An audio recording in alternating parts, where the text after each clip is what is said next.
We're broadcasting live, and of course, this is the Oval Office of Gulf Coast Talk Radio. Freedom Friday with Carl Gallups. My next guest is Michael Shoesmith, and of course, he hails out of Canada. He's our Canadian correspondent. Started with us the day we began this program many years ago, and now he's a co-host and the editor of the PNN News and Ministry Network and all of its properties. He's also an author. He's also a licensed private investigator in the nation of Canada. He's all over the United States as well. He's in the States a lot. Mike, you're broadcasting today from probably the PNN office in Toronto area, right? Yes, our Canadian headquarters here, Carl. So listen, there's been this horrendous church attack in Pakistan, and you say that there are some horrendous connections, important connections for us to know about that. And then, by the way, folks, Mike and I are going to talk about Christmas in just a moment. You don't want to miss that. All right, Mike, go ahead.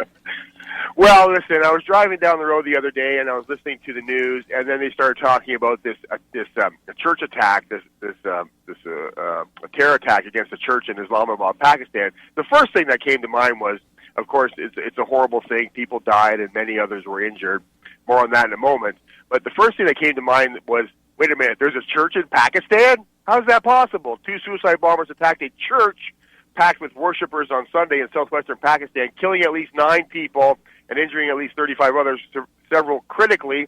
Officials said the Islamic State, also known as ISIS, claimed responsibility for the attack in Quetta, the capital of Baluchistan province in the country's southwest. The group's Amaq news agency posted a statement online Sunday that said attackers had stormed a church in Quetta but gave no further details. The assault raised concerns about security of religious minorities, especially Christians, Carl, in a country with a dismal record when it comes to the treatment and protection of religious minorities. Pakistani officials denied that ISIS had a presence in the country. However, even though the terrorist group had claimed responsibility for several other attacks in recent years, law enforcement agencies have badly failed in protecting common citizens and minorities in particular, said a Christian political and social activist based there.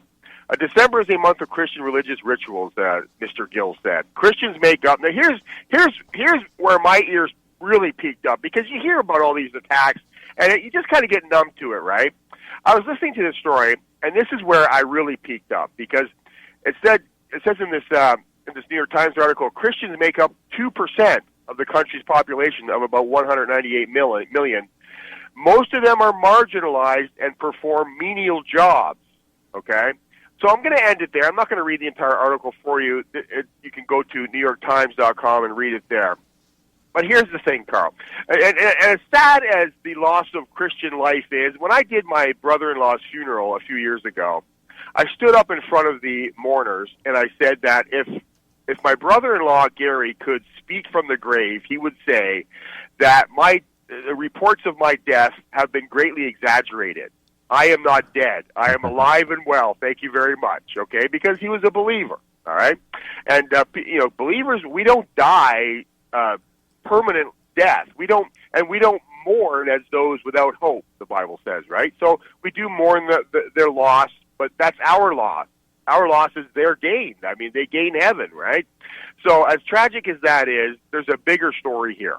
And there's a lot to unpack here. So the first thing that leaps to mind is that this story, what happened in Pakistan, lays waste to one of the major pillars of atheism.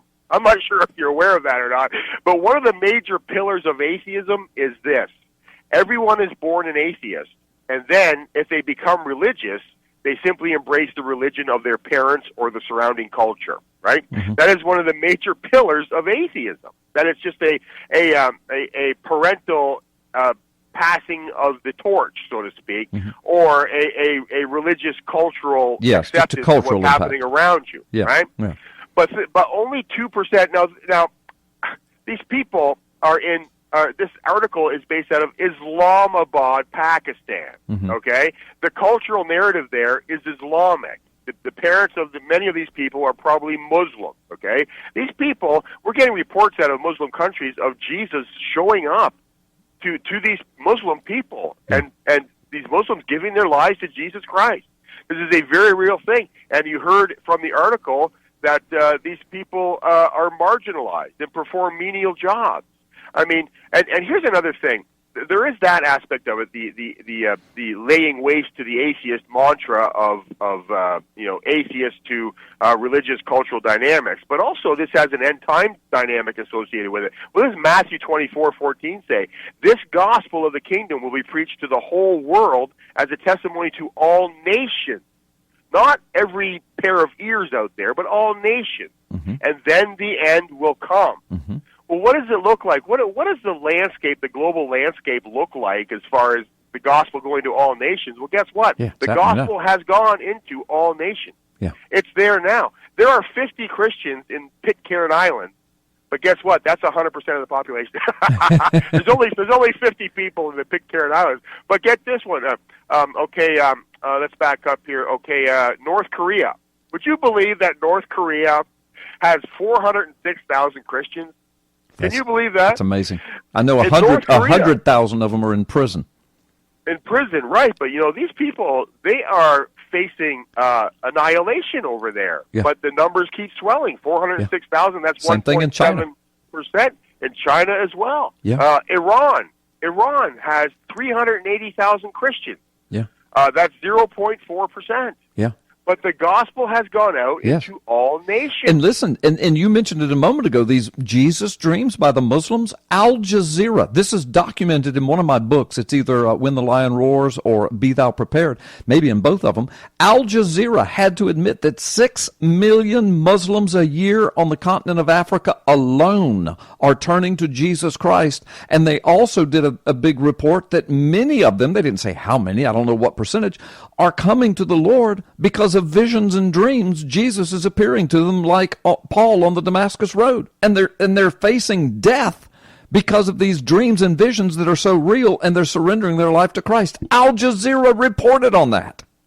Well, no, it's absolutely amazing. But in Saudi Arabia, 1.5 million Christians in Saudi Arabia. That's a shocking number. Yes, 5% of the population in that country is Christian. But getting back to North Korea, 500,000 Christians in North Korea.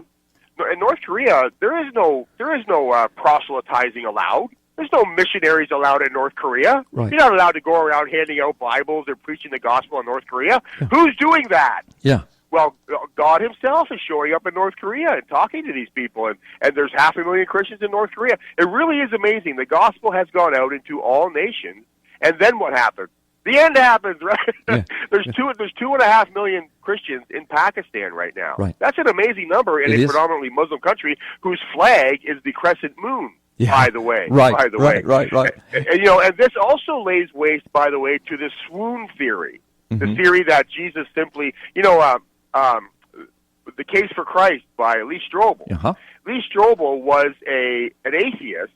Who he was a reporter, a star reporter with the Chicago Tribune, and his wife got saved. His wife was an atheist. She got saved, and she tried to lead him to Christ, and he was a militant atheist. He set about to do the investigative work, figure this out, to reconvert his wife back to atheism. He ended up doing all the journalistic work, trying to get to the bottom of this and all this. And his main line of attack was the swoon theory, that Jesus was a real person who simply swooned on the cross. They took him down and formed this Jesus cult, right? Mm-hmm. And then, so he did the investigative work. Lee Strobel discovered that this is in fact impossible, the swoon theory, and Lee Strobel got saved because of it. Yes. And so this really does lay waste to this atheist, pillar of swoon theory, because here we have the first century in defense of the faith, including all of the apostles that we know of. But now here we have Christians in North Korea, Saudi Arabia, Pakistan, willing to die for their faith because of this Jesus, not only whom they believe in, but this Jesus whom they have personally met, who guides them through their daily walk with him, and who protects them. And they take all the promises of the Bible. I don't even know how North Koreans get a copy of the Bible. Is it possible to believe in Jesus Christ without ever seeing a Bible, Carl? Well, according to... Go ahead. I thought you were really asking me. Go ahead. According to reports out of China, these Chinese people, they memorize portions of the Bible, then they burn it or dispose of it somehow, and then each person carries around, one chapter or one portion of the Bible, and they each get together and have a joint Bible study based on memory, because they're not allowed to have copies of the Bible. Yeah. So, but there are people. Listen, I got saved, Carl, before ever reading the Bible. Mm-hmm. I met Jesus Christ, gave him my life, then started reading the Bible and reading about these glorious promises that are in the Word for me. Absolutely.